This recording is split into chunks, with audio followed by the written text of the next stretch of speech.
Deadline communications private limited. আপনারা দেখছেন express news, খবর নেয় খবর দেয়। এই হলো ডেডলাইন কমিউনিকেশনস প্রাইভেট লিমিটেড। আপনারা দেখছেন এক্সপ্রেস নিউজ, খবর নেয় খবর দেয়।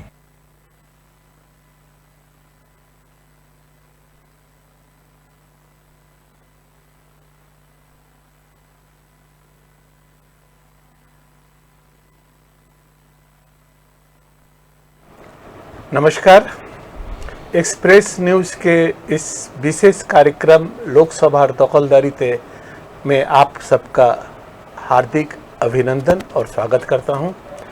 आज मेरे साथ वो शख्स हैं जो किसी परिचय के मोहताज नहीं हैं और एक्सप्रेस परिवार के साथ पारिवारिक रूप से भी जुड़े हुए हैं। मैं जितेंद्र भैया को एक्सप्रेस न्यूज़ के स्टूडियो में आप सबकी ओर से स्वागत करता हूं। भैया स्वागत है। नमस्कार। चूँकि सुबह से बांग्ला में कार्यक्रम चल रहा था तो हमने सोचा कि एक हिंदी में भी कार्यक्रम होना चाहिए और दो हिंदी भाषी बांग्ला में बात करें बेवकूफ़ लगता है, तो थोड़ा सा कंफर्टेबल भी रहेंगे। शुरुआत करते हैं भैया। पहले तो वहाँ से शुरू करते हैं जहाँ से बहुत पहले भी आपसे बात हुई है, लेकिन एक बार फिर से आपने तृणमूल कांग्रेस छोड़ा था आसनसोल के डेवलपमेंट के मुद्दे पर। आपको ऐसा लगता था कि डेवलपमेंट का काम जो आप करना चाहते हैं वो आप कर नहीं पा रहे हैं, आपको रोका जा रहा है, और उसमें आपने तत्कालीन मंत्री जो अभी भी हैं फिराद हकीम का नाम भी लिया था। आपके छोड़ने के बाद आपके द्वारा जो काम शुरू किया गया था, लोग कह रहे हैं कि वो ठप पड़ गया है। तो आपका तृणमूल छोड़ना, मेयरशिप छोड़ना आसनसोल के हित में नहीं रहा, ऐसा लोगों का मानना है। इस पर आपकी क्या प्रतिक्रिया है? और दूसरी चीज, आपको तृणमूल कांग्रेस रानीगंज से लड़वाना चाहती थी। आपको लगता था कि स्थानीय मंत्री ने साजिश करके आपको रानीगंज हारने के लिए भेजा है। खैर, आपने पाला बदल किया, आप रानीगंज के जगह पर बीजेपी के टिकट से पांडवेश्वर उस समय लड़े। तृणमूल कांग्रेस ने आपको रानीगंज से लड़ाना चाहा था। आज के इस संसदीय चुनाव में आपको मैदान के बाहर रखा गया है। इन दोनों चीजों की व्याख्या आप अपने किस तरीके से करना चाहेंगे? देखिए, जहाँ तक आसनसोल के डेवलपमेंट का मुद्दा है, आसनसोल शहर के मेयर के रूप में मुझे काम करने का मौका देने के बाद आसनसोल के लोगों के दुख तकलीफ को और करीब से देखने का मौका मिला। पहले दायरा बहुत सीमित था, अपने आसपास जो भी घटनाएं घटती थी उसको देखने का मौका मिलता था। लेकिन मेयर के रूप में जब 106 वार्डों में आप सुबह शाम घूमते हैं, बहुत से लोगों से मिलते हैं, बहुत से लोगों की बातों को सुनते हैं, उनकी समस्याओं को जानते हैं, तो कहीं ना कहीं एक छटपटाहट मन में होती है कि इतने लोग मेरे तरफ उम्मीद की नज़र से देख रहे हैं, मैं इनकी समस्याओं का समाधान करूं। लेकिन आप जानते हैं कि कोई भी अर्बन लोकल बॉडी हो, वो केवल लोगों के से जो रेवेन्यू कलेक्ट करती है टैक्स के रूप में, केवल उस पैसे से उस शहर का डेवलपमेंट संभव नहीं है। और खास करके आसनसोल शहर जो अनप्लान्ड सिटी है, अब उस शहर को ठीक से फिर से सुव्यवस्थित ढंग से सजाने के लिए आपको केंद्र एवं राज्य दोनों सरकारों के सक्रिय सहयोग की जरूरत पड़ती है। ठीक, आसनसोल में मैंने देखा कि राज्य सरकार से भी जो सहयोग मिलना चाहिए वो बंद हो गया, और केंद्र सरकार से भी जो सहयोग लिया जा सकता था वहां उसमें कहीं ना कहीं राज्य सरकार ही बाधक बन गई कि आप चूंकि तृणमूल कांग्रेस से हैं तो आप केंद्र सरकार से मीटिंग नहीं कर सकते, उनसे कुछ मांग नहीं सकते, वो कुछ देना भी चाहते हैं तो आप उसे एक्सेप्ट नहीं कर सकते। तो ऐसी स्थिति में मेयर बनकर मैं केवल अपने लोगों के दुख तकलीफ को देखता रहूं और केवल मन ही मन रोता रहूं, इससे बेहतर है कि मैं वो जिम्मेदारी छोड़ दूं। मैंने वो जिम्मेदारी छोड़ दी। क्या फायदा हुआ आपको आज के डेट में? आप आज के डेट में आसनसोल में जो काम आपने शुरू किया था, आपको क्या लगता है कि अभी वर्तमान में जो लोग शासक में हैं वो लोग क्या उस प्लान के तरह आगे बढ़ रहे हैं या उस गति से आगे बढ़ रहे हैं जो आपने शुरुआत किया था आसनसोल के डेवलपमेंट? ये जवाब तो आसनसोल की जनता बेहतर ढंग से दे पाएगी, लेकिन आप कहेंगे क्या फायदा हुआ? फायदा कुछ नहीं हुआ, लेकिन अब जो पाप हो रहा है आसनसोल के लोगों के साथ, जो अन्याय हो रहा है, मैं उसका हिस्सेदार तो कम से कम नहीं। कम से कम मन में ये तो शांति है कि मैंने आवाज उठाई, मैंने कुर्सी, एक तरफ कुर्सी और एक तरफ आसनसोल को डिप्राइव करने का जो एटीट्यूड, इसमें मैंने कुर्सी को छोड़ा, कुर्सी को छोड़ दिया और मैंने कहा कि नहीं, आसनसोल को आप डिप्राइव करेंगे तो मैं आपके साथ नहीं रहूंगा। इतना हिम्मत तो मैंने दिखाया। और ठीक है कि अभी जो लोग हैं वो लोग शायद उतना हिम्मत नहीं दिखा पा रहे, लेकिन आसनसोल की जनता के मन में तो आक्रोश है। आसनसोल की जनता तो ये जानती है, ये समझती है कि हजारों हजार करोड़ रुपया रेवेन्यू के रूप में आसनसोल से कलकत्ता जाता है। कलकत्ता में एक के बाद एक माँ फ्लाईओवर, बाबा फ्लाईओवर, जो बनना है सब बने। कलकत्ता को दुल्हन की तरह सजाया जा रहा है और आसनसोल को मरघट बनाया जा रहा है। और आसनसोल की जनता ये दुखी, आसनसोल कहीं ना कहीं उदास हो रहा है। आसनसोल को कहीं ना कहीं शत्रुघ्न सिन्हा जी के शब्दों में कहूं तो खामोश किया जा रहा है। अच्छा। तो ये दर्द तो आसनसोल की जनता को है और सही समय पर नया जनरेशन तैयार हो रहा है, प्रतिवादी जनरेशन तैयार हो रहा है। सही समय पर सही प्रतिवाद होगा और आसनसोल की जनता अपना पाई का हिसाब ले लेगी। नहीं तो क्या यहाँ पर आपको क्या लगता है कि मतलब आपके छोड़ने के पीछे भूमिका में स्थानीय नेतृत्व था, ना फिरहाद हकीम जैसे लोगों को आपने जवाबदार ठहराया था, वो कोई राजनीतिक स्टंट था? देखिए, फिरहाद हाकिम मेरे इमीडिएट मंत्री थे। मैं जिस डिपार्टमेंट, आसनसोल नगर निगम जिस डिपार्टमेंट के तहत आता है, उसके इमीडिएट मंत्री फिरहाद हाकिम है। मेरे ऊपर तो उनका कंट्रोल था, तो स्वाभाविक रूप से आपके ऊपर जिसका कंट्रोल रहेगा आप तो उसे ही जिम्मेदार माने। अब वो खुद अपनी मर्जी से करते थे, उनका डिपार्टमेंट खुद अपनी मर्जी से करता था, या दूसरे किसी नेताओं ने इस पर अपना प्रभाव लगाया था और आसनसोल को डिप्राइव कर रहे थे, ये उनका अंदरूनी मामला है, मैं नहीं जानता। और जय कुछ जानता भी हो तो मैं आपके सामने नहीं बताऊंगा। लेकिन इमीडिएटली जो हमारे मंत्री हैं वो जब असहयोग करते हैं, वो जब एक नगर निगम के साथ सौतेला पे, कलकत्ता कॉर्पोरेशन में तो हजारों हजार करोड़ रुपया जाता था, विधाननगर में हजारों हजार करोड़ रुपया जाता था, आसनसोल के लिए क्यों बंद, आसनसोल के लिए क्यों नहीं दिया गया? इसका जवाब तो फिरहाद हाकिम से ही मांगूंगा ना मैं, क्योंकि उस समय वो हमारे मंत्री थे, अभी भी मंत्री हैं, तो उस समय चूंकि हमारे मंत्री वो थे तो इसके लिए जिम्मेदार मैंने उन्हें ठहराया। उनके जगह यदि दूसरा कोई मंत्री होता मैं उन्हें जिम्मेदार ठहराता। लेकिन कहीं ना कहीं आसनसोल के लोगों का नुकसान हो गया, इस बात को आप इसके लिए आपको कोई रिग्रेट नहीं है? मतलब जो अगर आप थोड़ा सा बात करके, थोड़ा सा कॉम्प्रोमाइज करके, थोड़ा सा एडजस्ट करके अगर मतलब चला लेते तो आज जो राजनीतिक तौर पर आपकी भी स्थिति है वो शायद नहीं रहती। नहीं, आसनसोल के लोग भिखमंगे हैं क्या? हम लोग भिखमंगे हैं क्या? लोगों के सामने थोड़ा चला लेंगे, थोड़ा हाथ फैला लेंगे, क्यों हाथ फैलाएंगे? भीख मांग रहे हैं क्या? आसनसोल के लोग कम पढ़े लिखे हैं क्या? आसनसोल में योग्य लोगों का अभाव है क्या? आसनसोल रेवेन्यू नहीं देता है क्या? ये हमारा हक है। अनुनय विनय क्यों करने जाए हम? हमारा हक है। आसनसोल के पैसे से कलकत्ता चलता है, आसनसोल के रेवेन्यू से ये राज्य चलता है, और आसनसोल को जब देने की बात आई तो हम अनुनय करें, विनय करें, भिखारी की तरह उनके पीछे पीछे घूमते रहिए, क्यों होगा? ऐसा नहीं हो सकता। और जितेंद्र तिवारी चला गया, ठीक है, मैं नहीं हूं, लेकिन जो आवाज मैंने उठाई थी वो चिंगारी आज भी जल रही है, और ये चिंगारी एक दिन ज्वालामुखी बनकर फूटेगी और उस आग में कलकत्ता को भी जलना पड़ेगा। कलकत्ता के जो प्रभु लोग हैं, जो लोग आसनसोल को डिप्राइव कर रहे हैं, उनको भी उस आग में एक दिन जलना पड़ेगा। मेरा दूसरा जो सवाल था, मैंने सप्लीमेंट्री सवाल जो ये था कि चलिए आपको तृणमूल ने मतलब पांडेसर न देकर रानीगंज से लड़वाया, आज तो आप मैदान के बाहर हैं। शुभेंदु के सारे प्रयास के बावजूद भी संसदीय चुनाव में एक भूमिका लोग आपका देखना चाहते थे। लोग आपको मानसिक तौर पर ये सोच रहे थे कि जितेंद्र तिवारी कहीं ना कहीं होंगे, तो इसको किस तरह से रेखांकित करेंगे? देखिए, बंगाल में 42 लोकसभा की सीटें हैं और 2,35,36,00,000 हमारे भारतीय जनता पार्टी के समर्थक हैं, जो लोगों ने भारतीय जनता पार्टी को वोट दिया। अब 2,36,00,000 लोगों में से 42 लोगों को चुनना, और उस 42 में यदि आपका नाम नहीं आता है तो आप मैदान से बाहर है, ये सोच लेना कहीं ना कहीं ठीक नहीं है। भारतीय जनता पार्टी एक आइडियोलॉजी को लेकर चलती है, और जो लोग भी चुनाव में जीतते भी हैं वो कलेक्टिव डिसीजन लेते हैं। ऐसा नहीं है कि अभी जो हमारे उम्मीदवार हैं, दिलीप घोष जी, आप बताइए ना कि दिलीप घोष जी हमारे राज्य के सभापति रह चुके हैं, ऑल इंडिया वाइस प्रेसिडेंट रह चुके हैं। एक जगह सुरेंद्र सिंह अहलुवालिया जी 35 वर्षों का राजनीतिक जीवन रहा है, 6-7 बार सांसद रह चुके हैं। तो ऐसे व्यक्तियों को यदि पार्टी, अनुभवी व्यक्तियों को पार्टी यदि आसनसोल दुर्गापुर में अपना उम्मीदवार बनाती है तो केवल इसलिए हम लोग मुंह फुला के बैठे रहे कि नहीं हम लोगों को टिकट नहीं मिला, ये कहीं ना कहीं ठीक नहीं है।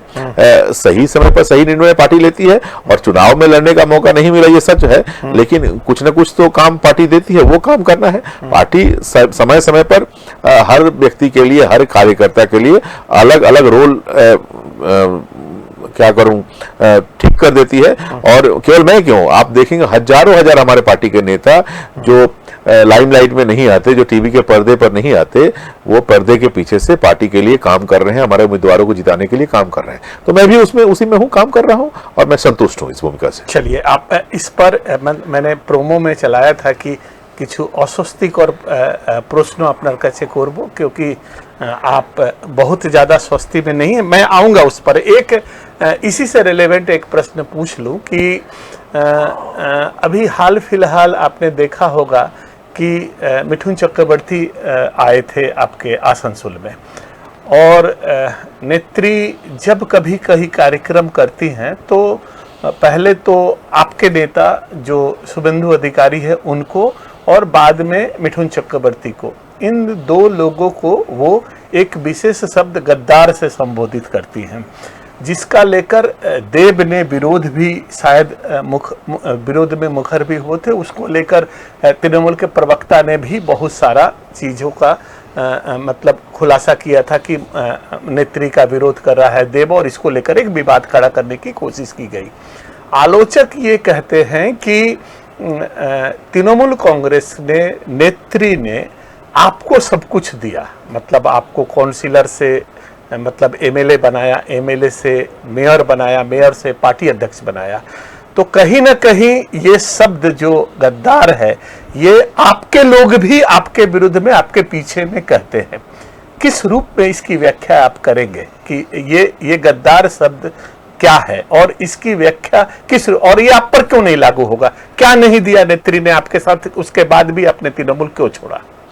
देखिए, तृणमूल कांग्रेस करने से पहले हम लोग कांग्रेस के साथ जुड़े हुए थे, और उसमें कांग्रेस की युवा नेत्री हुआ करती थी ममता बनर्जी जी, और बंगाल में सीपीएम का जो अत्याचार था, जहां भी अन्याय था, उसके खिलाफ वो लड़ाई लड़ती थी। और उनके लड़ाई, उनकी प्रतिवादी जो उनका जो प्रतिवादी चरित्र था, उससे प्रेरित होकर मैं और हमारे साथ हजारों हजार लाखों लाख युवा लोग उनके साथ जुड़े। जब हम लोग उनके साथ जुड़े थे तो हम लोगों ने सोचा भी नहीं था कि हमारी पार्टी कभी सत्ता में यहाँ आएगी। सत्ता ही केवल एकमात्र उद्देश्य रहता है, तो उस समय हम लोग सीपीएम करते, लेफ्ट के साथ जुड़े रहते। लेकिन लोगों का समर्थन मिला, और एक समय ऐसा आया जब पार्टी सत्ता में आ गई। अब चूंकि हम लोग इस सिस्टम से जुड़े हुए थे, आंदोलन से जुड़े हुए थे, तो बहुत से लोगों को बहुत सी जिम्मेदारी मिली। उसमें मुझे भी, ये सच बात है कि मुझे चेयरमैन बनाया गया, मेयर बनाया गया, विधायक बनाया गया, जिलाध्यक्ष बनाया गया। लेकिन आप एक राजनीतिक दल से जुड़ जाते हैं तो फिर लोकतांत्रिक व्यवस्था में आपको अन्याय का प्रतिवाद करने का अवसर नहीं रहेगा। आप यदि कहीं आपको लगे कि जिस राजनीतिक दल के साथ आप हैं उनकी नीतियों से आप उन नीतियों को मानते हुए आप नहीं चल पा रहे हैं, तो दूसरा ऑप्शन आप नहीं खोज सकते, दूसरे चीजों के बारे में आप नहीं सोच सकते, और दूसरे चीजों के बारे में सोचेंगे तो आप गद्दार कहलाएंगे। ये तो मेरे ख्याल से ये बहुत सिंप्लीफिकेशन हो जा रहा है। देखिए, जनता को जिस तरह से अधिकार है कि जनता ने एक बार वोट दे दिया तृणमूल कांग्रेस को, तो जनता भी जब तृणमूल कांग्रेस को वोट नहीं देगी, दूसरे किसी को वोट देगी, तो वो गद्दार कहलाएगी। ऐसा होता है क्या? हर किसी को यह अधिकार है कि हमारे संविधान ने हमें जो अधिकार दिया है, समय समय पर परिवर्तनशील समाज में परिवर्तनशील सोच के साथ जो लोग नहीं चल पाते हैं, आप यदि उनसे इत्तेफाक नहीं रखते हैं तो आप जिस दर्शन में आपका विश्वास है उस दर्शन के साथ आप जुड़ जाइए। हम लोगों ने तो ऐसा नहीं किया। मैं तृणमूल में रहकर बीजेपी के लिए काम करता तो ज्यादा अच्छा होता है क्या, या बीजेपी में रहकर तृणमूल के लिए काम करो तो वो गद्दारी कहलाता है। हम लोगों ने तृणमूल कांग्रेस जब छोड़ा तो ये बोलकर छोड़ा कि नहीं, अब आपके साथ हम नहीं रह पाएंगे, आप जिस तरह से काम कर रही हैं हम लोग इससे सहमत नहीं है, हमारी दूसरी सोच है, और ये कहकर हम लोगों ने वो पार्टी छोड़कर दूसरा पार्टी ज्वाइन किया। तो इसमें गद्दारी की क्या बात है। अब और जो अच्छे यदि आपको लगता है कि नहीं आपका रास्ता सही था, हमारा रास्ता गलत था, तो आप अपने सही रास्ते पर चलिए, हम अपने गलत रास्ते पर चलेंगे। हम लोगों ने तो ये नहीं ना कहा कि हम लोगों ने आपका साथ छोड़ दिया, उसके बाद भी आप पावर हम लोगों के साथ शेयर कीजिए, हम लोग अभी भी सत्ता हम लोगों को चाहिए, सत्ता सुख चाहिए, ये तो हम लोगों ने नहीं मांगा। हम लोग तो जो स्थिति है उससे खुश है, और आने वाले दिनों में हम अपनी सोच के साथ जनता के बीच में जाएंगे। अतीत में भी गए हैं, आने वाले दिनों में भी जाएंगे। तृणमूल कांग्रेस के लोग भी अपनी सोच के साथ जनता के बीच में जाए, जनता जो निर्णय लेगी उसे हम लोग मानेंगे। इसमें गद्दार का सवाल कहां से आता है। जब दीदी ने जब कांग्रेस छोड़ा तो हम लोगों ने तो कभी नहीं, बंगाल के लोगों ने तो कभी नहीं कहा कि आपने कांग्रेस के साथ गद्दारी की, क्योंकि दीदी को लगा था कि कांग्रेस सीपीएम के साथ मिली हुई है, यहाँ पर उनके साथ रहकर आप काम नहीं कर पाएंगे, यहाँ पर परिवर्तन नहीं होगा। तो अभी आप काम कर पा रहे हैं? बिल्कुल काम कर पा रहे हैं, बिल्कुल काम संतुष्ट है, बिल्कुल संतुष्ट है, बिल्कुल संतुष्ट। मतलब आपको आपके मतलब योग्यता का उपयोग भाजपा कर रही है। देखिए, आप हर व्यक्ति अपने आप को ओवर एस्टिमेट करके देखता है। पार्टी में आप जुड़ गए, पार्टी आपको किस काम में लगाएगी ये पार्टी पर छोड़ देना चाहिए, और पार्टी मुझे जो जो जिम्मेदारी दे रही है, जो काम करने को कह रही है, मैं अपनी योग्यता के अनुसार, अपनी बुद्धि के अनुसार, अपनी मेधा के अनुसार उसे ठीक ढंग से करने का प्रयास कर रहा हूं। बस यही। अब चुनाव पर आते हैं। एक आपके आलोचक लोगों का ये कहना है कि ऐसा आपकी भी मान्यता थी और लोगों का भी ये धारणा था कि आप आसनसोल से चुनाव शायद लड़ सकते हैं, तो उस हिसाब से आपने पैरेलल अपनी एक तैयारी की थी। हो सकता है कि भाजपा का जो ऑफिशियल ग्रुप है, ऑफिशियल जो लोग पदाधिकारी है, उनके पैरेलल समझ लीजिए सनातनी सेना के नाम से XYZ आपने एक पूरे अपने संसदीय निर्वाचन क्षेत्र में एक पैरेलल संगठन आपने खड़ा किया था। और आप जब आपके नाम की घोषणा नहीं हुई, उसके बाद देखा गया आसनसोल में कि विभिन्न जगहों पर मूल जो भाजपा के लोग हैं उनके साथ आपके लोगों का झड़प हो रहा था। और हमारे पास तो एक ऐसा भी खबर है कि मतलब आपके पांडेश्वर क्षेत्र का एक वकील जो आपका कार्यकर्ता भी है, एक बार चुनाव भी लड़ चुका है, वो व्यक्ति आपके टिकट नहीं मिलने के कारण टेम्पा में बियर का बोतल भर के ले जाकर आपके पार्टी कार्यालय के पास आसनसोल में जलसा किया गया कि चलो जितेंद्र तिवारी का पत्ता कटा। तो इस आरोप को आप किस रूप में स्पष्टीकरण देंगे कि आपने एक पैरेलल संगठन अपना खड़ा किया है और आपका संगठन के लोग ऐसे सवालिया को उस तरह से सहयोग नहीं कर रहे हैं जिस तरह से करना चाहिए, क्या बोलेंगे आप? नहीं, ये तो पूरा काल्पनिक एक कहानी आपने बनाकर हमारे सामने रख दिया। ऐसा नहीं है। हम लोग बिल्कुल भारतीय जनता पार्टी के कार्यकर्ता हैं और भारतीय जनता पार्टी के सिस्टम में काम कर रहे हैं। और भारतीय जनता पार्टी ही आपको ये अधिकार भी देती है कि पार्टी के बाहर जाकर भी विभिन्न सामाजिक संगठनों के माध्यम से भी बहुत से लोगों के पास पहुंचना है। और ये केवल ऐसा मैं आसनसोल में हो रहा है ऐसा नहीं है, पूरे भारतवर्ष में ऐसा होता है। आप देखेंगे चुनाव के समय बहुत से ऐसे संगठन जुड़ते हैं जो पॉलिटिकल एक्टिविटीज में हिस्सा लेते हैं, जो साल भर राजनीति नहीं करते। तो उस तरह से यह है सनातनी सेना नाम से या फिर और भी राइजिंग आसनसोल के नाम से या और भी बहुत से यहाँ पर संगठन है जो लोग आउट ऑफ ट्रैक जाकर भी लोगों के बीच में काम करते हैं, लेकिन कहीं ना कहीं उनकी प्रतिबद्धता भारतीय जनता पार्टी के प्रति रहती है और वो सारे के सारे कार्यकर्ता यहाँ पर काम कर रहे हैं। हाँ, ये सच बात है कि राजनीति में आप जब हैं तो राजनीति में उम्मीदवार होने की इच्छा रखना कोई गलत चीज नहीं है, और वो इच्छा हो सकती है, मेरी भी हो सकती है और भी बहुत से लोगों को हो सकती है।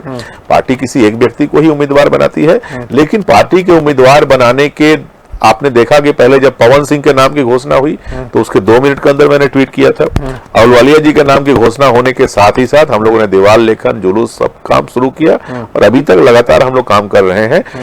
और हमारे जो उम्मीदवार हैं वो लोग हम लोग से जो सहयोग उन्हें मिल रहा है, जो परफॉर्मेंस हम लोग उनके पक्ष में कर रहे हैं, उसको देखकर वो खुश हैं। कल ही आसनसोल के रेल पार में जो जुलूस निकला, 3 घंटे का जो जुलूस था, उसके एक दिन पहले शत्रुघ्न सिन्हा जी गए थे, करीब 100 लोग थे और हम लोगों ने कल वहां किया रेल पार में, कम से कम 5000 लोग 3 घंटे तक रास्ते में झूमते रहे। तो ये सब कुछ भी आसनसोल के लोगों ने देखा है। अब ये सच है कि देखिए ह्यूमन बीइंग है तो हर कोई आपसे संतुष्ट नहीं रह सकता। कुछ लोग आपको देखकर खुश नहीं रह सकते हैं, ये अधिकार का मतलब खुश नहीं रहेगा तो पार्टी में दारू की पार्टी करेगा आपके कार्यालय में लाकर। ये इस पर क्या कार्रवाई हुई? नहीं, मैं मुझे नहीं लगता कि कोई भी व्यक्ति ऐसा किया होगा। ये शायद बनाकर इस तरह की कहानी बनाई जा रही है। अच्छा। और पार्टी में एक परिवार में जो लोग होते हैं, 10 लोग होते हैं, तो किसी मुद्दे पर सारे लोग एक मत नहीं होते हैं। तो इतनी बड़ी पार्टी है, विश्व की सबसे बड़ी लोकतांत्रिक पार्टी है, इसमें भी कुछ मुद्दे पर आपस में समन्वय नहीं रहता है। तो लेकिन समन्वय नहीं रहने का मतलब ये नहीं है कि पार्टी की विचारधारा से हम लोग अलग हो गए हैं या फिर पार्टी जो जिम्मेदारी देगी उसमें हम लोग कोई कमी छोड़ेंगे। तृणमूल में तो हम लोगों ने देखा कि आप लोगों ने बीरभूम में देखा था कि तृणमूल के ही एक ग्रुप ने दूसरे ग्रुप के लोगों को जलाकर मार दिया। तो आप जलाकर मार दिया कहाँ, और कहीं यदि कोई मान लीजिए कोई बियर और पी लिया, बियर का कहीं कोई गर्मी के मौसम में कोई कोल्ड ड्रिंक पीता है, तो इसको इतना बड़ा करके नहीं देखना चाहिए। हम लोग सारे लोग एक परिवार के सदस्य हैं और एक साथ काम करेंगे। अच्छा, एक चीज को इसको ठीक थोड़ा इस तरह से घुमाकर पूछता हूं आपसे कि वरिष्ठ राजनीतिविद हैं एस अहलुवालिया, इसमें कोई दो मत नहीं है। 35 साल का आपने भी स्वीकार किया कि उनका राजनीतिक सफर रहा है, लेकिन उनकी क्रेडिबिलिटी जहां तक है, चाहे वो दार्जिलिंग में हो चाहे दुर्गापुर में हो, बहुत बुरी स्थिति रही है। आज वो अपने आप को आसनसोल का भूमिपुत्र बोल रहे हैं और कहीं ना कहीं उनको भी ऐसा लगता है कि जितेंद्र तिवारी एक फैक्टर है। विश्वास का संकट तो आपके साथ है, ऐसा आपके आलोचक नहीं, कुछ लोग कह रहे हैं जो लोग आपको और उनको बहुत करीब से जानते हैं। क्या भूमिका पाते हैं आप संसदीय चुनाव में आपको? ये तो आप लोग क्यों ऐसा कर रहे हैं मुझे मालूम नहीं। अहलुवालिया जी जिस दिन से आए हैं मुझे छोटे भाई के रूप में पूरा प्यार देते हैं, अपने साथ बैठाकर खाना खिलाते हैं, एक साथ हम लोग घूमते हैं, हर मुद्दे पर हम केवल मेरा नहीं हम सारे लोगों की राय लेते हैं और जहां उनको लगता है कि हम लोगों ने जो परामर्श दिया वो सही है उसको इम्प्लीमेंट भी करते हैं। और यदि कहीं इम्प्लीमेंट नहीं कर पाते तो क्यों नहीं ये करना चाहिए, वो हमें अपने अनुभव के आधार पर वो हमें समझाते भी हैं। और अतीत में भी अहलुवालिया जी जब राजीव संदेश यात्रा निकाला करते थे तो मैंने 1 महीने तक मैं उनके साथ घुमा हूं, उनके अंदर में हमने काम करना सीखा है। तो ये केवल कहानी बनाया जा रहा है, ऐसा कुछ भी नहीं है। और वो भूमिपुत्र तो आसनसोल के हैं, जेके नगर में उनका जन्म हुआ है। अब कुछ लोग कह रहे हैं कि आसनसोल पहले क्यों नहीं आते थे, तो वो उनका सोच है और उनका ये कहना है कि मैं किसी के जुरिस्डिक्शन में इंटरफेयर नहीं करता। मैं दुर्गापुर का सांसद हूं तो दुर्गापुर में ही तक मेरी सोच थी, मैं आसनसोल में इंटरफेयर नहीं करता था, क्योंकि आसनसोल में दूसरे सांसद हैं। जब दार्जिलिंग में थे तब वो दुर्गापुर में इंटरफेयर नहीं करते थे। तो ये तो अच्छी बात है ना कि आप आपका जो पॉलिटिकल जुरिस्डिक्शन है उसके तहत ही आप रहेंगे, दूसरों के सीमा का अतिक्रमण आप नहीं करते हैं। ये तो कहीं कहीं एक अच्छे राजनेता का गुण है ना, तो उसे आप डिमेरिट के रूप में क्यों दिखा रहे हैं? चलिए ठीक है, इसको एक और इसके एक परत और खोलते हैं। माननीय मुख्यमंत्री लगभग 17 दिन से दुर्गापुर में स्टेशन करके बैठी हुई है। आप लोग ने जो भी हवा बनाया हो कि आसनसोल दुर्गापुर लगभग बॉडी लैंग्वेज से आप लोगों को लगता है कि आप लोग जीत गए हैं, लेकिन जमीनी हकीकत ये है कि तृणमूल अभी बूथ लेवल का स्लिप बांट रहा है, जबकि आपके कार्यकर्ता कहीं दिख नहीं रहे। कल भी अमित शाह का कार्यक्रम हुआ, लगभग 3000 लोगों से ज़्यादा लोग नहीं थे। दोनों सीटों पर चुनौतियों को आप किस रूप में रेखांकित करते हैं पार्टी के स्तर पर? देखिए, तो पहले तो मेरी कड़ी आपत्ति है कि हमारे 30,000 को आपने 3,000 बना दिया। अच्छा। आप तृणमूल कांग्रेस के पक्ष में इस तरह से बैटिंग करेंगे, एक्सप्रेस न्यूज तो कल कम से कम तृणमूल वाले तो आरोप लगाते हैं कि हम लोग आपके लोग कम से कम 30,000 लोग थे, उसको आप 3,000 बता रहे हैं। और ममता दीदी यदि 17 दिन से यहाँ पर बैठी हुई हैं तो ये कहीं ना कहीं सांगठनिक रूप से उनके कमजोरी को दर्शाता है। यदि उन्हें अपने जो सेनापति सभापति उनके यहाँ पर हैं आसनसोल दुर्गापुर में, उन पर उनके काबिलियत पर विश्वास होता तो दीदी के यहाँ 17 दिन रहने की जरूरत नहीं थी। हमारे मोदी जी तो आते हैं 1 घंटे 2 घंटे मीटिंग करके चले जाते हैं, अमित शाह जी आते हैं 1 घंटे मीटिंग करके चले जाते हैं, क्योंकि उन्हें हमारे जो पार्टी के कार्यकर्ता हैं उनके काबिलियत पर विश्वास है। और तृणमूल कांग्रेस को अपने नेताओं पर विश्वास नहीं है, उनकी काबिलियत पर विश्वास नहीं है, इसलिए 17 दिन 18 दिन यहाँ पर बैठकर और रोज उनकी क्लास ली जा रही है। तो और जो साल भर शायद वो नहीं पढ़ते हैं, इसलिए एग्जाम के समय उनको एक्स्ट्रा क्लास दिया जा रहा है, ट्यूशन पढ़ाया जा रहा है।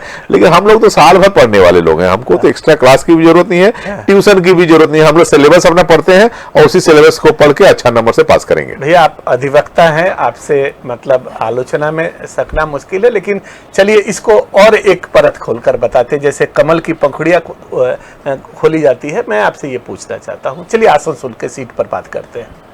आसनसोल में आप जो भी कहें, लेकिन आप चूंकि उम्मीदवार थे और आप वंचित हैं, और कहीं ना कहीं हमारे पास जो खबर है कि आपको कुल्टी और बाराबनी की जवाबदारी दी गई है। अजय पोद्दार जी को रानीगंज लगाया गया है, बाप्पा शायद आपका बनपुर वगैरह देख रहे हैं। अरिजीत के विरुद्ध में बनपुर में उनके भाई को ही खड़ा किया गया है, जिसके चलते विरोध है। कुल मिलाकर जो स्थिति है वो संगठनिक तौर पर आसनसोल में बहुत अच्छी नहीं कही जा रही है। ग्राउंड जीरो के लेवल पर जो बात हो रही है, ये हम लोग का अपना फीडबैक हो सकता है गलत भी हो। अब आप आइए, अगर मान लीजिए कि आप नहीं, मैं एक बात कहूँ, आसनसोल की जनता के बारे में आप आप जानते हैं कि आसनसोल की जनता जितेंद्र तिवारी को या किसी राय को या किसी बनर्जी, चटर्जी, मुखर्जी, पांडे, तिवारी को देख के वोट नहीं करती। आसनसोल की जनता नरेंद्र मोदी जी के साथ है, नरेंद्र मोदी जी को देखकर वोट करती है। वोट के समय जो काम है, इसी पर आ रहा हूं भैया, कि मान लीजिए कि आप एक शब्द में असंतुष्ट है। मान लीजिए कि कृष्णेंदु को टिकट बसीरहाट का चाहिए था, वहां पर संदेश खाली हो गया। अभी सुनने में आ रहा है कि आलोचक लोग बोल रहे हैं कि वो कलकत्ता में नाराज बैठे हुए हैं। अग्निमित्रा अपना दल बल लेकर चली गई, क्या नाम है कि आपका खड़गपुर चुनाव लड़ने के लिए। आपका वोट करवाएगा कौन, मतलब आसनसोल में? नहीं, आप ये सांगठनिक स्तर पर एक प्रश्न हमारा, आपके अंदरूनी मामले हैं, हम लोग के पास जो पूछने के लिए बोला गया वो मैं आपसे देखिए, हम भारतीय जनता पार्टी करीब 1.5 वर्षों से बूथ सशक्तिकरण का कार्यक्रम कर रही है। बूथ सशक्तिकरण से जुड़े हुए जो लोग भी हैं, उनका काम ही यही है कि हर बूथ में जाकर बूथ में हमारे जो लड़के हैं उनको एकत्रित करना, उनका एक संगठन बनाना और उनको चुनाव के लिए तैयार करना। ये काम पिछले 1.5 वर्षों से हम लोग करते आ रहे हैं। तो इसलिए इस चक्कर में मत पड़िए कि कौन नेता यहाँ है, कौन नेता यहाँ नहीं है, क्योंकि पार्टी विभिन्न समय में विभिन्न नेताओं को विभिन्न जगहों पर भेजती है। लेकिन आसनसोल लोकसभा क्षेत्र में या पूरे बंगाल के हर लोकसभा क्षेत्र में चुनाव के समय प्रचार प्रसार के लिए, बूथ संभालने के लिए, पार्टी के मैनिफेस्टो को जनता तक पहुंचाने के लिए टीम हमारा पहले से ही तैयार है और वो काम कर रहा है। और उसका इफेक्ट आपको चुनाव के समय में उसका रिजल्ट देखने को मिलेगा। और चुनाव जब परिणाम आएंगे तो चौंकाने वाले होंगे। आसनसोल, दुर्गापुर दोनों सीट जो आप उम्मीद कर रहे हैं उससे बहुत ज्यादा मतों से हम लोग जीतेंगे। एक चीज और भैया, ये भी लगे हाथ आपसे खुलासा कर ले, पिछले बार जो एस आहलूवालिया जी दुर्गापुर में जीते थे उसमें बहुत ज़्यादा मार्जिन नहीं था और थोड़ा बहुत उसमें श्रेय आपका भी है, क्योंकि लोगों को ऐसा लगता था कि कॉरपोरेशन इलेक्शन में जो कांड हुआ था उसके चलते लोगों की भारी नाराजगी थी और उसका नेतृत्व चूंकि आपने दिया था, तो इसमें जीत का श्रेय में कहीं ना कहीं आपका भी था, ऐसा आपके आलोचक कहते हैं। लेकिन दुर्गापुर आसनसोल क्षेत्र में, चाहे वो आपके दिलीप दा हो, चाहे आपके आसनसोल में आहलूवालिया जी हो, जो शिल्पांचल और कोयलांचल में जो असली मुद्दे हैं वो गौण हो गए हैं। कारखाने के मुद्दे, श्रमिकों के मुद्दे, इस पर कोई बात नहीं कर रहा है। लोग सिर्फ तृणमूल के भ्रष्टाचार के बारे में बात कर रहा है। तो भ्रष्टाचार भ्रष्टाचार भ्रष्टाचार के सिवा और कुछ नहीं है। कल आपके हमारे देश के गृह मंत्री अमित शाह जी भी आए थे, उन्होंने भी भ्रष्टाचार की बात कर रहे थे। तो भ्रष्टाचार को रोकने का भी तो हथियार उन्हीं के पास है। देखिए, भ्रष्टाचार के अलावा उनके पास ही है, तो वो क्या कर रहे हैं? लोग भ्रष्टाचार की बात सुनेंगे ना बेरोजगारी पर बात सुनना चाहेंगे, कारखानों के बारे में बात सुनना, मुद्दे बदल गए हैं, इस पर आपका क्या कहना है? कल अमित शाह जी ने खूब ही कैटेगोरिकली दुर्गापुर में कहा कि जो भी कल कारखाने यहाँ पर हैं उसके मॉडर्नाइजेशन के लिए, उसके नवीनीकरण के लिए जो फंड की जरूरत होगी वो यहाँ दिया जाएगा, जो कुछ बंदी के कगार पर है उन्हें पुनर्जीवित किया जाएगा। ये सारी बातें अमित शाह जी ने कही, लेकिन उसके साथ साथ जो राज्य सरकार है, जो तृणमूल कांग्रेस की सरकार है, उसके जो भ्रष्टाचार के मुद्दे हैं वो भी तो चुनाव के समय आएंगे ना। ऐसे आप चुनाव है इसलिए इतने दिन जो पाप किया तृणमूल कांग्रेस ने, उसके पाप को हम दोहराएं भी ना, अपने मुंह पर भी ना लाएं, ऐसा तो नहीं होता ना। ये तो होगा ही। लेकिन आप ही मैंने लोगों का तो ये कहना है कि ये सब कुछ अगर है तो उसके रोकने का जरिया भी तो आपके पास नहीं, वो देखिए हम लोग तो राजा महाराजा नहीं है ना। तृणमूल कांग्रेस के लोग अपने आप को राजा रानी समझ सकते हैं, बीजेपी कभी अपने आप को राजा महाराजा नहीं समझती। वो लोकतांत्रिक व्यवस्था में जो भी कमी है उसको लोकतांत्रिक व्यवस्था में ही समाप्त करने का प्रयास करती है, और वो है कानून का रास्ता। आपने देखा कि जो भी जांच चल रहे हैं, ऐसा नहीं है कि भाजपा ने चाहा और किसी के खिलाफ जांच प्रारंभ करा दिया।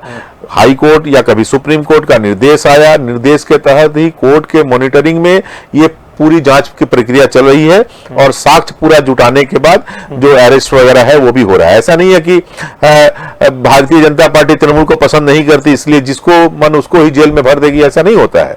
और ये भारतीय जनता पार्टी ऐसे दर्शन पर विश्वास भी नहीं करती। कानून के दायरे में रहकर जो करना संभव होगा वो किया जा रहा है। उसमें कभी कभी समय भी लग सकता है, क्योंकि जांच की एक प्रक्रिया होती है, जांच में साक्ष्य जुटाने होते हैं, इतने पुख्ता साक्ष्य जुटाने होते हैं जो उसको कोर्ट में दिखाना भी पड़े। वो सारी प्रक्रिया जो जांच की एजेंसियां हैं वो कर रही है, और जैसे जैसे वो साक्ष्य मिल रहे हैं वैसे वैसे कार्रवाई भी हो रही है। लेकिन आपका एक तरफ ये कहना है, लेकिन दूसरी तरफ तृणमूल का ये आरोप है कि आप लोग पहले से एजेंसीज को उनके विरुद्ध में हथियार के तौर पर यूज कर रहे हैं, क्योंकि आप पहले से कैसे बोल दे रहे हैं कि आज इस नेता के घर पर रेड होगा, कल वो नेता को पकड़ा जाएगा, परसों।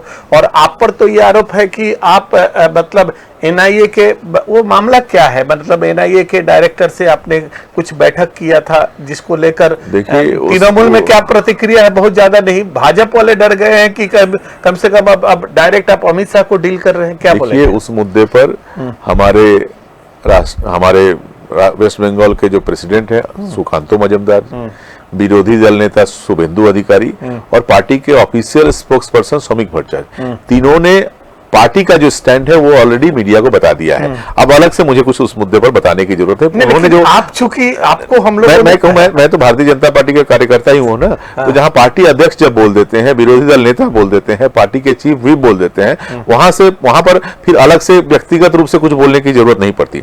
और जहां तक जांच एजेंसियों के बारे में आप जैसा कर, आपके इलाके में एक आदमी है वो रोज दारू पीता है, आप देख रहे हैं दारू पीते पीते उसका लीवर समाप्त हो गया, तो कोई भी आदमी कह सकता है कि अब ज्यादा दिन बचने वाला नहीं है। अब वो मर जाए तो ये कहे कि नहीं भाई तुमने कहा था ज्यादा दिन बचने वाला नहीं है इसलिए मैं मर गया, ये तो नहीं है। अरे भाई तुम लीवर खराब है क्योंकि तुम एक्सेस दारू पीते हो। तो ये भ्रष्टाचार में जुड़े हुए लोग हैं। हम हर जगह देख रहे, बिना पैसा का कोई काम नहीं करते हैं, लोगों पर के साथ अन्याय करते हैं, अत्याचार करते हैं, योग्य लोग बैठे रहते हैं, अयोग्य लोग नौकरी कर रहे हैं। तो कोई भी आदमी ये कह सकता है कि ये बहुत जल्दी लोग जेल में जाने वाले हैं क्योंकि कानून का डंडा अब चल रहा है। इसके लिए हम लोग पहले से बोल दे रहे हैं, ऐसा मामला नहीं है।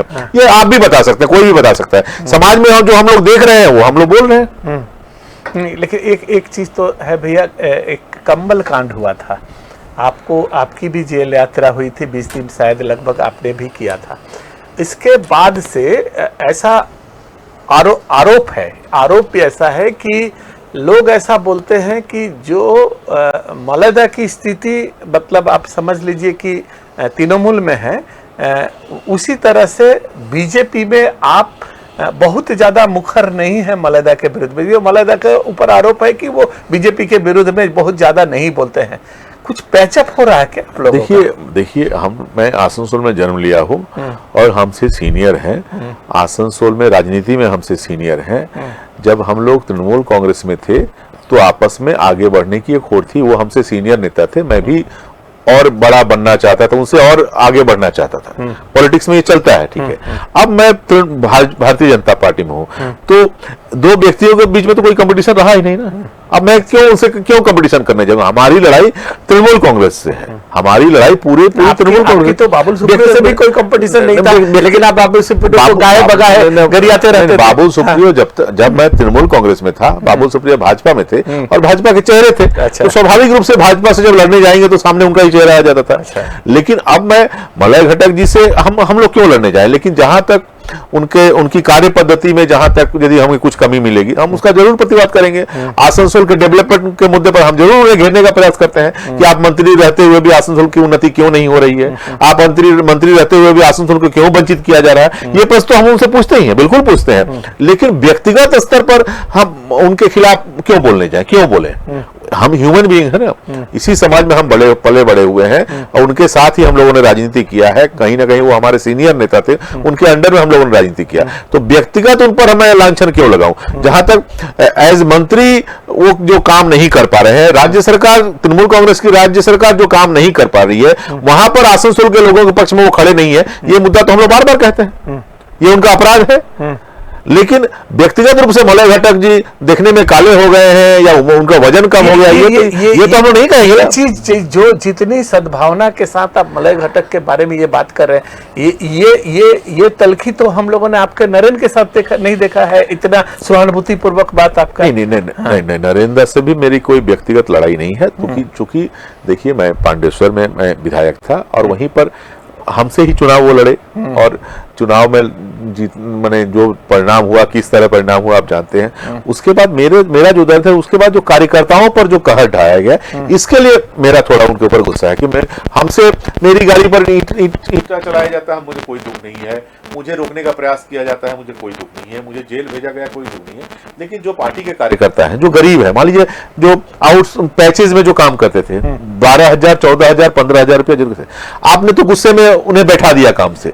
लेकिन आप जब उसको काम से बैठा देते हैं, उसके परिवार पर इसका क्या इफेक्ट पड़ता है, उनके बच्चे की स्थिति क्या है, उनकी पत्नी की स्थिति क्या है, बूढ़े माँ बाप की स्थिति क्या है, इसको बिना सोचे समझे कुछ कार्य अब उनके कहने से किया गया या उनके नॉलेज के बिना किया गया। लेकिन हुआ तो पांडेश्वर में तो हुआ, पांडेश्वर में जमुड़िया में अत्याचार तो हुआ, ये सारे लोगों ने अपने आंख से देखा। तो जब आप अत्याचार करेंगे या अत्याचार को सहयोग करेंगे तो थोड़ी बहुत कटुता तो आएगी ही। लेकिन हम लोगों ने इस तरह का काम करते हुए मलय घटक को नहीं देखा कि कोई भारतीय जनता पार्टी करता है, केवल भारतीय जनता पार्टी करता है इसलिए उसे जेल में भर दो, ऐसा हम लोगों ने नहीं दिया। उसे काम से बैठा दो, ऐसा नहीं। वो लोग इंतजार करते हैं, कब कुछ गलती हो तो बदला ले लेते हैं, ठीक है। लेकिन पांडेश्वर में तो हम लोगों ने बिना गलती केवल बीजेपी करते हैं इसीलिए आपको जेल में जाना होगा। अच्छा, तो ये मानना कभी कभी संभव नहीं है। इसको इस रूप में ले सकते भैया। एक परदेश फिल्म का गाना है, दो दिल मिल रहे हैं मगर चुपके चुपके, सबको हो रही है खबर चुपके चुपके। मतलब क्या, मतलब मौलाना एक अफवाह बहुत जोरों से चल रही थी। मतलब आपने भी वो लक्ष्मण रेखा रखा है, मलयदा लोगों ने भी अभी आपने उनको एक सर्टिफिकेट भी दिया। तो क्या ऐसा लोग मानकर चले कि एक हवा उठा था कि मलयदा भाजपा में लौट रहे हैं, या कुछ दिन तक जब टिकट का आप लोग का डिक्लेयर नहीं हो रहा था तो मलयदा का भी नाम चल रहा, ये इसको किस रूप से एक व्याख्या हम लोग सोशल मीडिया पर भी देखा। मैं आपसे पूछना चाहता हूं, मैं आपसे पूछना चाहता हूं, मलयदा के बारे में और किसी के बारे में संदेह का वातावरण किसने तैयार किया? बीजेपी में किया क्या? नहीं। अच्छा, पहला ये वातावरण तो तैयार करने वाली खुद दीदी है। दीदी ने कलकत्ता में तृणमूल की मीटिंग में तुम्हें बीजेपी विरुद्ध क्या कथा बोलछो ना, के कार संगे मिले आज सब जानी, ये कौन बोलता है? हम लोग तो कभी नहीं कहा। उनके अपने सच्चाई क्या है? मैं नहीं जानता, मैं नहीं जानता। देखिए, भारतीय जनता पार्टी एक आइडियोलॉजी को लेकर चलती है। अब उस आइडियोलॉजी में यदि आप भी, मदन सिंह जी भी विश्वास करें तो आप ही जा सकते, कोई रोक नहीं सकता। मदन को यदि कभी लगता है कि नहीं तृणमूल कांग्रेस की जो आइडियोलॉजी है वो देश के लिए हानिकारक है, भारतीय जनता पार्टी की जो आइडियोलॉजी है मैं उसके प्रति मेरे मन में श्रद्धा है, तो आ सकता है। कौन रोक सकता है उन्हें? कोई नहीं रोक सकता। लेकिन मुझे जानकारी नहीं है, ऐसी कोई जानकारी है। लेकिन उनके प्रति संदेह का वातावरण कभी बीजेपी के किसी नेता ने तैयार नहीं किया। जब भी इस तरह का वातावरण तैयार हुआ तो कहीं ना कहीं तृणमूल कांग्रेस के नेतृत्व के द्वारा इस तरह का बात कही, इस तरह की बातें कही गई, इसी के कारण ये जो कंफ्यूजन तैयार हुआ, कंफ्यूजन है या सच्चाई है मैं नहीं जानता, ये दीदी अच्छी तरह से बता सकती हैं। नहीं, आप लोग के पास क्या फीडबैक? नहीं, हम लोग ये सब खबर नहीं रखते, हम लोग ये सब खबर नहीं रखते। पार्टी में कौन आएंगे कौन नहीं आएंगे, इसके लिए पार्टी का अपना शीर्ष नेतृत्व है, वो निर्णय लेता है, और वो जो निर्णय लेता है उसको हम लोग मान लेते हैं। तो मतलब ऐसी कोई अभी तक सूचना नहीं है? मेरे स्तर पर कोई सूचना, मैं उस लेवल का नहीं हूं कि मेरे पास ये सूचना हो, मैं नहीं जानता, मैं कॉम्पिटेंट भी नहीं हूं ये बताने के लिए कि ऐसी कोई सूचना है कि नहीं है। लेकिन मार्केट में जो है, दीदी ने ही ये वातावरण तैयार किया है, ये संदेह का वातावरण दीदी ने हाल फिलहाल उनको निर्वाचन का चेयरमैन भी बनाया है। नहीं तो हम, और तो वही बता पाएंगे ना, वही बता पाएंगी, सब कुछ तो वही करती है ना, प्यार भी वही करती है और दूर भी वही रखती हैं, तो वो बता पाएंगे क्या कर रही है नहीं कर रही है। लेकिन हम लोग को इससे कोई मतलब भी नहीं है, और हम लोग एक आइडियोलॉजी को लेकर चलते हैं और उस आइडियोलॉजी को आगे बढ़ाना ही हमारा काम है। इस बार चूंकि दीदी का कार्यक्रम 4-5 दिन पहले आसनसोल में था, कुछ साल पहले, मतलब जब इसके पहले संसदीय चुनाव के समय में दीदी ने कुल्टी के एक कार्यक्रम में हिंदी भाषियों को मेहमान कह दिया था। उसको लेकर एक मुद्दा बना था, क्योंकि आसनसोल सीट की परंपरा पहले से भी वहाँ बंसो गोपाल चौधरी रहे हैं, इसके पहले और भी लोग रहे हैं जो विकासदा रहे हैं, अपूर्व मुखर्जी के पिताजी आनंद गोपाल मुखर्जी रहे हैं।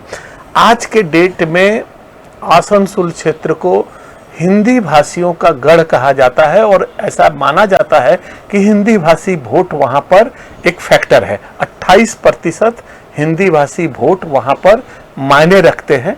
तो पहले तो मैं आपसे ये इसकी व्याख्या जानना चाहूँगा। मैंने उस दिन बंसो गोपाल चौधरी से बीजेपी से पूछा कि हिंदी भाषी वोटर आसनसोल लोकसभा क्षेत्र के लिए किस तरह से फैक्टर हो गए, और आज के डेट में आपकी स्थिति देखकर हिंदी भाषी, जो पहले पवन सिंह का नाम घोषणा हुआ, कल मनोज तिवारी आ रहे हैं, इनको लुभाने के लिए, इनको प्रोत्साहित करने के लिए क्या हिंदी में हिंदी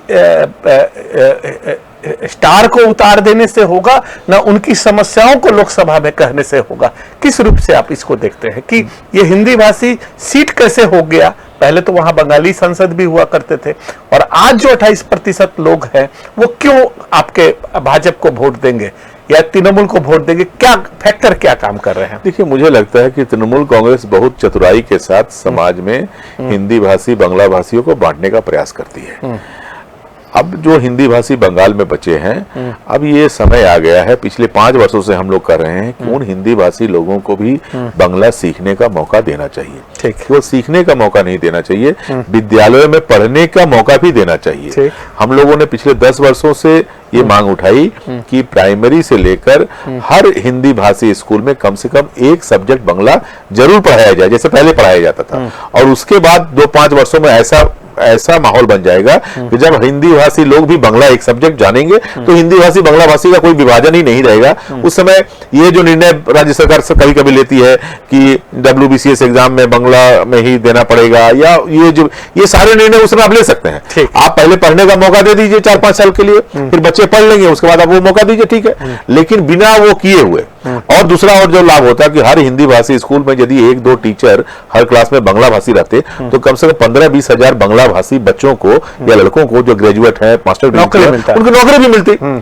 तो ये काम नहीं करके कहीं ना कहीं बहुत चतुराई के साथ समय समय पर कभी कभी नोटिफिकेशन कर दिया गया कि आप बांग्ला छोड़ के दूसरे भाषा में एग्जाम नहीं दे सकते, ये करके बांग्ला भाषी वोट बैंक को करो। फिर जब चुनाव आ जाए तो बोलो ना हिंदी में अभी आप दे सकते हैं, उसके लिए आंदोलन करना पड़ा, तब आपने ये मान लिया। ऐसा क्यों बार बार हिंदी भाषी बांग्ला भाषी के नाम पर समाज को क्यों बांटना चाह रहे हैं आप? हर किसी के लिए, जब जो बिहार के जो हिंदी भाषी लोग हैं वो अलग बात है, ये उत्तर प्रदेश के हिंदी भाषी जो लोग हैं उनकी बात मैं नहीं करता, लेकिन बंगाल में जो रहने वाले हिंदी भाषी लोग हैं, जो लोग ये मन बना चुके हैं कि अब यही हमारी मिट्टी है, यहीं पर हमें मरना है, यहीं पर मुझे अंतिम सांसें तोड़नी है, तो उनके बच्चों के लिए बांग्ला में जैसे बांग्ला भी वो पढ़ पाए और बंगाली जो कल्चर है उसे भी अडॉप्ट कर पाए, उसके साथ भी अपने आप को एडजस्ट कर पाए, ये माहौल बनाने का काम तो सरकार का होता है ना, वो काम सरकार नहीं कर रही। ये आप एक तरफ से आरोप लगा रहे हैं, लेकिन एक तरफ से आप इस सरकार का या नेत्री का उदारता देखिए कि दुर्गापुर जैसे शहर और आसनसोल जैसे शहर में 2 मतलब बिहार से लोगों को लाकर उन्होंने कैंडिडेट कर दिया। आप इसकी कल्पना कर सकते हैं कि पूरे बिहार में या यूपी में कहीं पर भी दो आजू बाजू के इतने महत्वपूर्ण सीटों पर किसी बांग्ला भाषी को ले जाकर वहां के राजनीतिक नेतृत्व वहां पर खड़ा करके जिताने की पुरजोर कोशिश कर दे और अपनी पूरी शक्ति लगा दे, तो कहीं ना कहीं तो ये उदारता भी है। मैं आपसे पूछना चाहता हूं कि जिन लोगों को लाया गया, शत्रुघ्न सिन्हा जी आए, वो आसनसोल के सांसद थे, उसे हिंदी भाषियों को क्या लाभ हुआ यहाँ पर? मेरा प्रश्न तो यही आपसे था।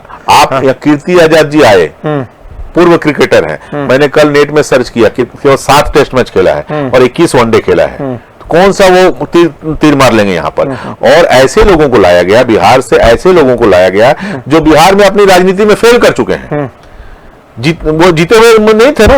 और यही शत्रुघ्न सिन्हा जी आज से 4-5 महीने का उनका ट्वीट देख लीजिए, वो अपने ट्वीट में लिखते हैं कि 2 dynamic youth leaders of India, एक नंबर राहुल गांधी, दूसरा तेजस्वी यादव, क्योंकि उस समय वो मन बना चुके थे कि मुझे आरजेडी के टिकट पर या कांग्रेस के टिकट पर बिहार में लड़ना है। जैसे नीतीश जी अलग हो गए, अब उनको लगा कि हम बिहार में नहीं जीत पाएंगे, तो फिर आसनसोल चले आए। आप बताइए कि कीर्ति आजाद जी तो नहीं आए हैं, मैं शत्रुघ्न सिन्हा जी के बारे में पूछना चाहूंगा।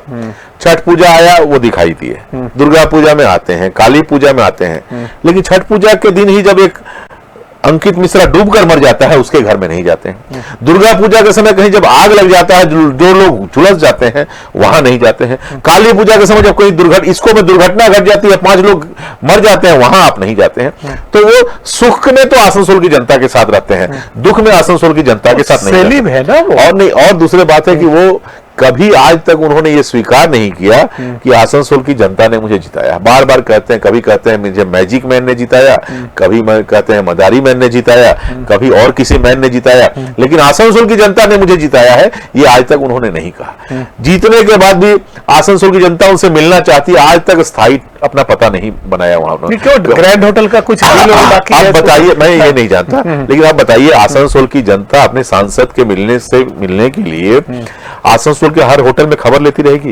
रानीगंज में भी उनका सांसद जी जमावड़ा होता है, सांसद जी इस बार किस होटल में रुके हुए हैं, उस होटल में चलकर उनसे मिलेंगे, ऐसा नहीं होता ना। आसनसोल की जनता ने आपको वोट दिया है। कम से कम बड़े बड़े मुख्यमंत्रियों को हम लोगों ने देखा है कि सप्ताह में एक दिन जनता से मिलते हैं, जनता की बात को सुनते हैं। आप इतने बड़े सांसद हो गए, एक दिन बताइए, 2.5 वर्षों में एक दिन बताइए जिस दिन उन्होंने कहा है कि मैं आसनसोल की जनता की बात सुनना चाहता हूं।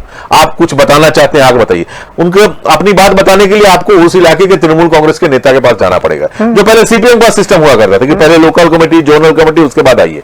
तो फिर आपको वोट देके क्या लाभ हुआ? यदि वो तृणमूल कांग्रेस के नेता के पास ही जाना पड़े, उसकी आंखों से ही आप आसनसोल को देखेंगे, तो आपको सांसद बना के फिर लाभ क्या हुआ?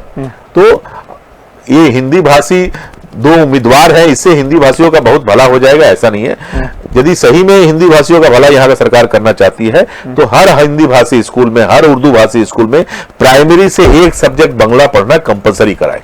तब आने वाले 4-5 वर्षों में यहाँ पर जो हिंदी भाषी, उर्दू भाषी जो लोग हैं, उनके जीवन में थोड़ा बदलाव आएगा। चलिए भैया, आखिरी दौर में हैं हम लोग। टोटल अगर आसनसोल दुर्गापुर क्षेत्र को देखा जाए, चूंकि दुर्गापुर भी आपसे अजनबी नहीं है, तो भाजपा को कहां पाते हैं? और मतलब इस बार की राजनीति के जो मुद्दे हैं, वो मुद्दे एक्चुअल क्या होने चाहिए आपके हिसाब से? देखिए, हमारी पार्टी ने पहले ही कहा है कि हमारी पार्टी का जो मैनिफेस्टो है उसमें पार्टी के मुद्दे बता दिए गए हैं। हम स्थानीय मुद्दों की बात कर रहे हैं। स्थानीय मुद्दे तो ऑलरेडी आ ही जाते हैं। आप जैसे मैं कहूंगा कि दुर्गापुर में जो कल कारखाने हैं, उसमें स्थानीय बेरोजगार युवकों का नियोजन और बिना पैसे के, ये बड़ा मुद्दा है। यहाँ तो मौका नहीं मिलता है बाहर। यहाँ तो ये तो आपके यहाँ के प्रत्याशी बोल नहीं रहे। दुर्गापुर इस्पात कारखाने में जो शोषण का दौर चलता है, आप चूंकि तृणमूल में थे, आप बहुत अच्छी तरह से जानते हैं कि यहाँ पर जितने स्पॉन्ज आयरन कारखाने हैं और जो राष्ट्रीय कारखाने हैं, उन कारखानों में भी सुनियोजित तरीके से जो मतलब लोगों का नियोजन होता है, वहां पर पैसे का खेला होता है। कुछ लोगों के तो पैसे छीन भी लिए जाते हैं। दिलीप घोष जी इसके पहले जहां भी विधायक रहे या जहां भी सांसद रहे, वहां इस तरह की घटनाएं पहले होती थी और वो जाने के बाद उन्होंने उसे समाप्त किया। तो हम लोग ये उम्मीद कर ही सकते हैं कि दिलीप दा यहाँ सांसद बनने के बाद ये जो अराजकता है, वो कभी अराजकता का बर्दाश्त नहीं करते। ये जो अराजकता है, इसका विनाश होगा और वो जो सही है वही वो करेंगे। इसके लिए मैं दुर्गापुर के जनता से निवेदन करना चाहूंगा कि यदि ये जो वर्तमान स्थिति है उससे आप संतुष्ट नहीं है, इसमें बदलाव चाहते हैं, तो जो आदमी इसमें बदलाव ला सकता है या बदलाव की प्रक्रिया को जो मजबूती के साथ आगे बढ़ा सकता है वो शख्स और कोई और नहीं, दिलीप घोष है। आप उन्हें समर्थन कीजिए। और आसनसोल को तो एक अनुभवी व्यक्ति की जरूरत थी, जो आसनसोल की समस्याओं को, इंडस्ट्रियल जो बेल्ट है, ईस्टर्न कोलफील्ड लिमिटेड है, इसको है, लेकिन वो भी बिहार से है, उनका भी स्थानीय, उनका भी सब कुछ बिहार में ही है अभी। और जितना इन्वेस्टमेंट है उनका, ये बालकोल को बेचकर जो खरीद कर ले जाया गया, वो भी सब बरौनी में, बंगाल में कुछ नहीं है। नहीं, ऐसा लोगों का आरोप है। देखिए, आरोप लगाने वाले तो नहीं, जो चीज आपने शत्रुघ्न सिन्हा पर लागू किया ना, वही सारी चीजें, लेकिन ऐसे सावलिया पर भी लागू होती है कि वो भी पटना में उनका स्थायी निवास है, बरौनी में उनका सारा इन्वेस्टमेंट है। मैंने उनका इंटरव्यू सुना है, उनका स्थायी, आज तक उन्होंने कहीं घर खरीदा ही नहीं। पटना में चूंकि उनके पूर्वज रहते थे, पिता लोग रहते थे, भाई जो लोग हैं उन रहते थे, वहां उनके लिए भी रहने की एक व्यवस्था की है। वो जिस दिन उसमें एक हिस्सा उनका हो सकता है, लेकिन वहां के स्थायी निवास जेके नगर में आप देखें, जेके में उनका अपना घर है। मैं देखा हूं, कांग्रेस का चुनाव और आने वाले दिनों में उनका जो अनुभव है, देखिए हर व्यक्ति की इच्छा होती है कि मेरी जो जन्मभूमि है उसके लिए कुछ करूं। देखिए वो आसनसोल कब आए, अपने संसदीय जीवन के शायद अंतिम पड़ाव में वो आसनसोल में आए हैं। तो अब एक उनका इमोशन काम कर रहा है कि अब सारे देश के लिए मैंने किया, दार्जिलिंग के लिए किया, दुर्गापुर के लिए, बिहार के लिए किया, बहुत से प्रदेशों के लिए किया, दिल्ली में काम किया, पार्टी के लिए किया, अब मैं अपनी जन्मभूमि के लिए कुछ करूं। तो जब एक व्यक्ति इस आवेग के साथ जब आसनसोल में आया है, तो आसनसोल की जनता को भी ये सोचना चाहिए कि उस व्यक्ति को एक मौका देना चाहिए। जो व्यक्ति अपने जन्मभूमि के बारे में कुछ करने की इच्छा लेकर जब यहाँ आया है, तो उसे खाली हाथ नहीं लौटाना चाहिए। ठीक है, आपने दिलीप दा के बारे में कह दिया, आहवले जी के बारे में कह दिया। एक प्रत्याशी आपका आसनसोल से खड़गपुर भी गई हैं, अग्निमित्रा पाल, और चूंकि वो दिलीप दा का जगह रहा है, इसलिए संभावनाएं बहुत ज़्यादा अधिक है। तो क्या भविष्य में वो आसनसोल साउथ का जो सीट है उस पर आप चुनाव लड़ सकते हैं? नहीं, बिल्कुल नहीं। इस पर एकदम मैंने स्पष्ट रूप से कहना चाहता हूं कि मैं कोई उपचुनाव लड़ने नहीं जा रहा हूं। हाँ, जो भी हमारा उम्मीदवार वहां लड़ेगा तो कोई जरूर उसको जिताने के लिए हम लोग अपना पूरा प्रयास लगाएंगे। चलिए भैया, हमेशा की तरह आपने मतलब हम लोग को समय दिया, अच्छा लगा हम लोगों को। हमारी शुभकामनाएं हमेशा से आपके साथ थी हैं और रहेंगी। इसी तरह से आगे बढ़ते रहिए। वक्त है, वक्त का क्या है, कट ही जाता है, कट ही जाएगा, और अच्छे दिन भी आएंगे। हमारे भी दिन अच्छे आएंगे, आपके भी अच्छे दिन आएंगे। इस उम्मीद के साथ आप सबको एक बार फिर से धन्यवाद, और भैया को थैंक्स।